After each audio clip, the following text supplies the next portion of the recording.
So I'm continuing to make my way through the new Star Wars canon, and have just finished this book, Tarkin, the second of the new canon books to be released, and one that I've actually been looking forward to for a while because James Lashano is a favourite of mine.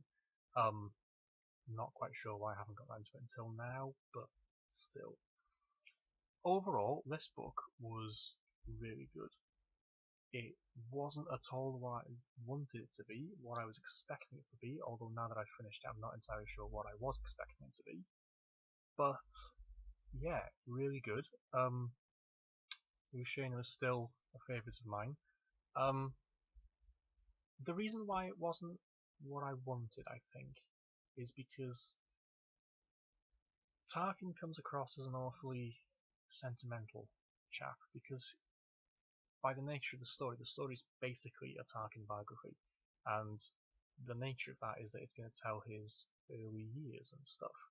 So it does so through Tarkin remembering those years, and it just seemed to come across as he is really sort of wistful and remembering the good old days back on Eriadu with his weird great uncle who takes him out and does strange things in the wilderness. But moving over that, I'm not sure we needed to know why Tarkin is so sort of ruthless.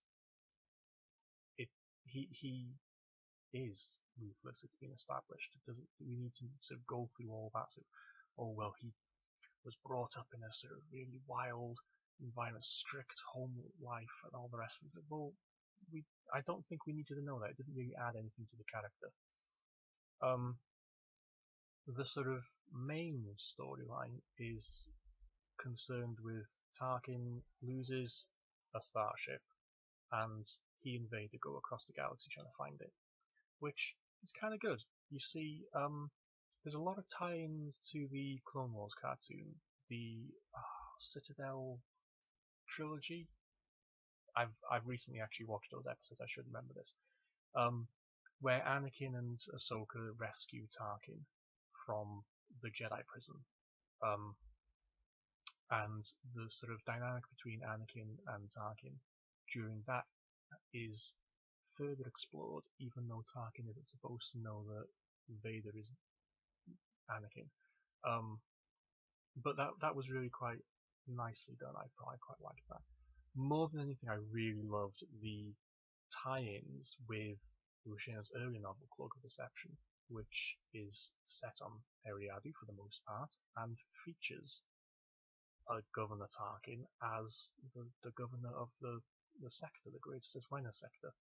And it's really, really nice to see that still survives, because I've mentioned this before in blogs and in videos that I was a bit dubious when they got rid of all the old stuff, and Cloak of Deception is one of my favourite novels of all time. I really need to get around to reading that again. I haven't done it for so long.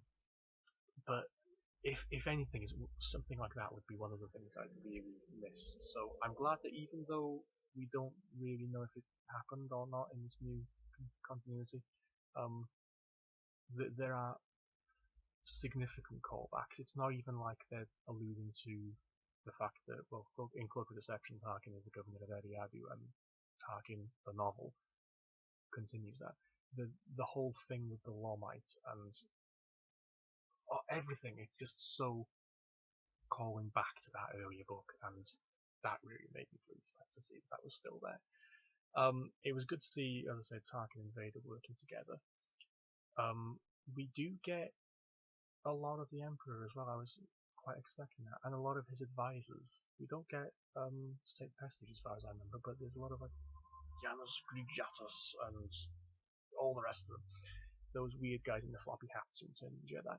And it's nice to see those are still around, as well as Masameda. That was interesting. I'm quite intrigued now what actually happens to Masameda, because something that this novel talks about quite a lot is that there are aliens working within the Empire, and they're not, during the Bantam era and the earlier Del Rey, I suppose you could call it now, there was this high human culture within the Empire that really denigrated aliens and all that sort of stuff, and that seems to have gone in this new continuity. Also, women work in the Empire, and even though we don't get any women within the films, although there are women in the First Order from Episode 7, there's a lot of times when women specialists are talked about, and Tarkin addresses his staff as ladies and gentlemen, and I thought that was quite interesting because it's making a break from the old Empire to this new Empire that we haven't really seen a lot of yet, still, but there's time for that. The dissidents who stole Tarkin's ship are sort of kind of one-dimensional. They were a bit of a letdown. I was half expecting another one of these sort of rebels type of stories where you see all these people and they end up forming the Rebel Alliance rather than Mon Mothma and the Corellian Treaty, which still kind of annoys me. But no, these guys are just. It was really interesting to see how that storyline developed, actually, where they came from. But yeah, they just sort of stole the ship and decided to blow some stuff up because why not, you know?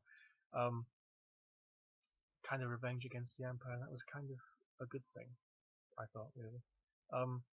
So yeah, so overall, I did really enjoy this book. It was, as I say, it was really not what I was expecting, and I kind of wish it was something else. It's only in hardback. It's 258 pages, which is barely a novel.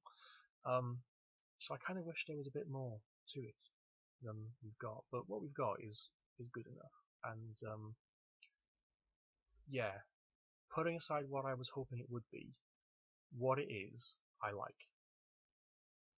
So yeah.